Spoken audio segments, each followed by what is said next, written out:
EV Comply, simplifying your charge point installations.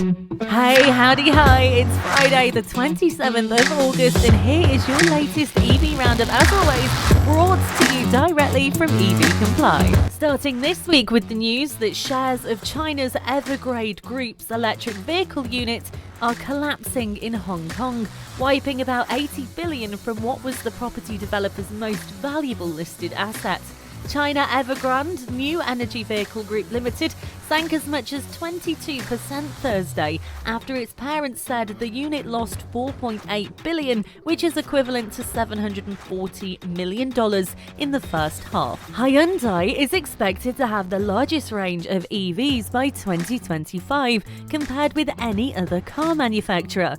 The dealer group has looked at reports submitted by 37 manufacturers to identify to which extent vehicle manufacturers are increasing EV models.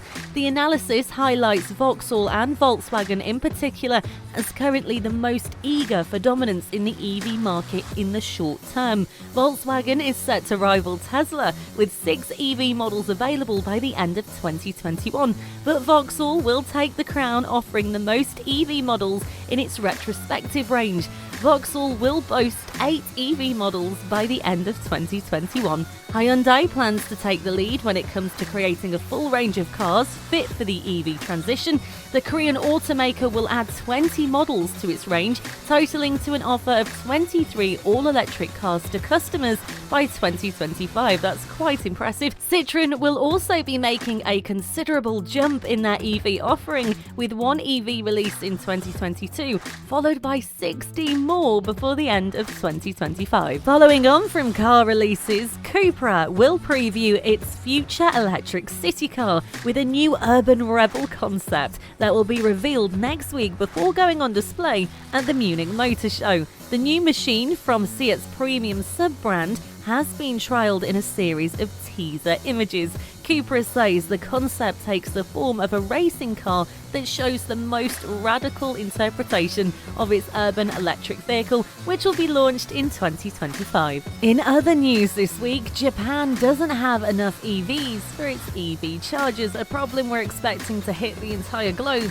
The number of EV charging stations in Japan fell to around 29,200. Now that's down from more than 30,300 the previous year. Japan is aiming to increase the number of EV charging stations nationwide to 150,000 by 2030, and companies are weighing in, with TEPCO planning to boost the number of rapid chargers on highways to 1,000 units by 2025, and Hiachi Limited is developing smaller, lighter chargers. But Toyota President Akio Toyoda, who also is president of the Japan Automobile Manufacturers Association, has warned that merely sticking to targets can be problematic and a triumphant task. Speaking of manufacturing, just 6 companies, BYD, CATL, LG Energy Solutions, Panasonic and Samsung SDI, alongside SK Innovation, were responsible for supplying 87% of batteries and battery materials in passenger EVs in the second half of 2020. Tesla's deployment of a 22.5 gigawatt hours of batteries in that period was nearly as much as its 5 closest competitors combined.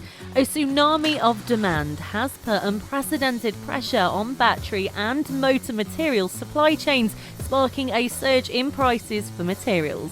A new London-based trial will seek to demonstrate the affordability and accessibility of public EV charging points in a bid to spur uptake of EVs across all communities in the UK.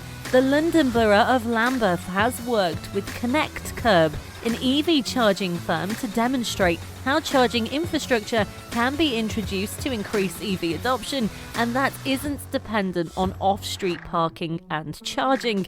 The new demonstration project aims to increase charging options for Lambeth's residents, especially those living in high-rise flats and council estates who are significantly less likely to have access to a private driveway, making it difficult to install home charging solutions. The project will introduce 22 on-street EV charging chargers across 11 council estates in the borough to provide access for those without off-street parking. It forms part of the council's plan to install more than 200 charge points by 2022, with the aim of ensuring every household with no access to off-street parking is within a 5-minute walk to their nearest charge point. A German startup will build a compact electric microcar that it plans to sell for a low price en masse. Having secured the service of Magna International, a global automotive parts manufacturer, Munich-based Adaptive City Mobility, or ACM as you may know it, has been developing the City One over the past 8 years and says the car will have an interchangeable battery and space for up to 5 people. Prices look set to be between £8,562 to £12,843. Most sales are expected to come from the fleet sector, with taxis and leasing companies in Asia and Africa considered key markets. The City One can also be used as a small commercial vehicle and has a cargo bay of up to 1,450 litres, a solution for the shortage of fast charging stations by combining home charging and swappable batteries with range extending capabilities. Sadly, UK new car output is down by 37.6%, but EV uptake grows.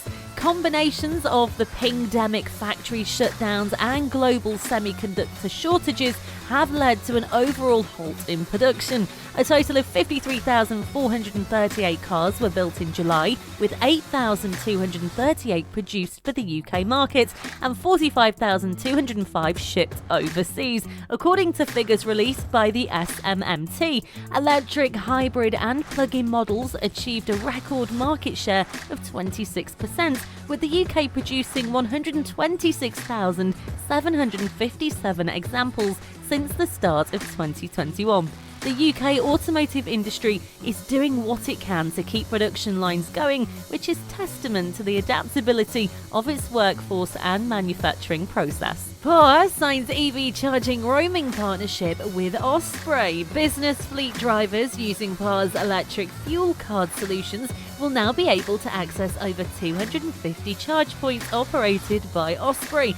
Under the arrangement, drivers can use the electric fuel card solution to find, charge and pay for EV charging, with all costs centrally billed, therefore enabling the fleet manager to control public charging use. The roaming partnership has been implemented through a technical integration between PAR's platform and Osprey's own back office. Now, we all know that the EV game isn't cheap, but Russia's EV strategy will cost £8 billion through to 2030. The government will offer buyers incentives, including loans and easy leasing terms for electric cars.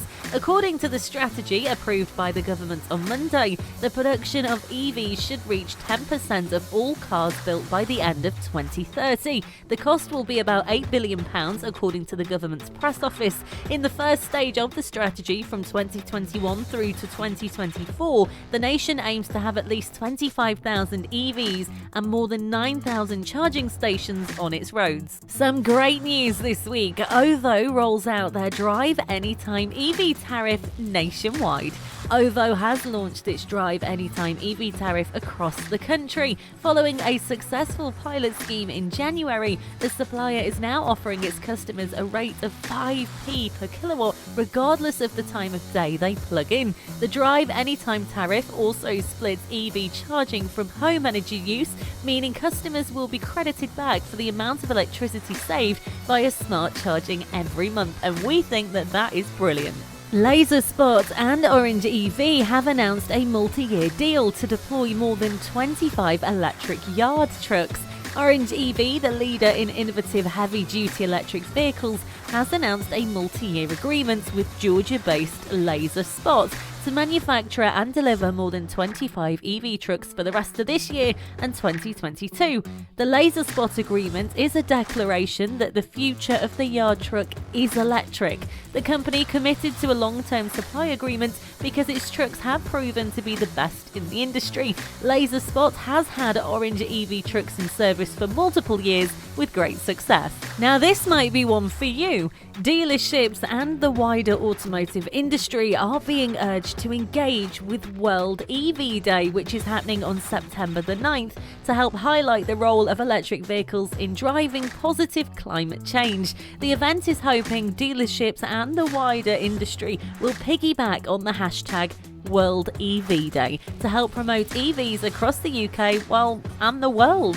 The event has partnered with the UK government's Together for Our Planet campaign, celebrating how people across the UK are going hashtag one step greener to tackle climate change. Also, big news this week, Xiaomi Corp will buy autonomous driving technology startup Deep Motion for about 77.4 million, not bad for a startup, sealing a deal to help further their ambitions of getting into the fast expanding field of the EV world.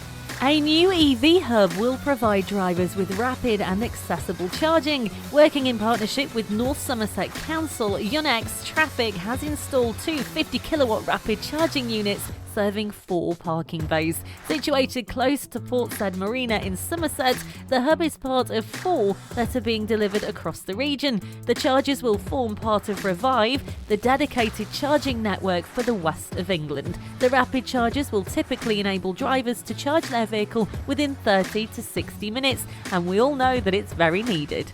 Again, possibly something of interest for you. Data scientists are to address issues associated with the EV rollout, and a new virtual hackathon will address the challenges associated with the EV rollout.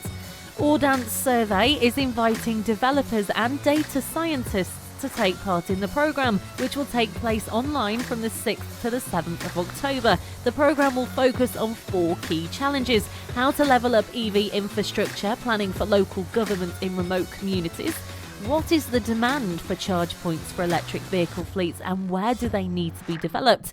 How can geospatial data contribute to changing behaviours among non-EV owners?